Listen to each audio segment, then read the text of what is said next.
దావీదుని కనీసం పిలవడం కూడా పిలలేదు. అందరూ అయిపోయిన తర్వాత సమూయేలు అడిగాడు, ఇంకెవరైనా ఉన్నారేమో చూసుకో బాబు అని. అప్పుడు గుర్తొచ్చాడు దావీదు తండ్రికి. అంటే మీరు ఆలోచించేయండి, కుటుంబంలో దావీదుకు ఉన్న విలువ ఎలాంటిదో. అందరి చేత తృణీకరించబడ్డాడు, నెట్టివేయబడ్డాడు, త్రోసివేయబడ్డాడు.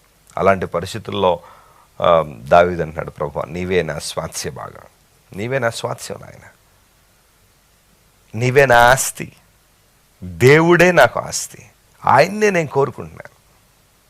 మీరు జాగ్రత్తగా సంఖ్యాకాండం 18వ అధ్యాయం చదివితే అక్కడ దేవుడు అహరోనుతో ఇదే అంటాడు, నీ స్వాస్యం నేనే అంటాడు. నీ స్వాస్యం నేనే, నువ్వేం కంగారు పడదు ఎప్పుడు కూడా, నీ స్వాస్యం నేనే. లేవీలందరికీ కూడా ప్రజలందరూ ఇచ్చే దశమ భాగాలు చెల్లుతూ ఉన్నాయి.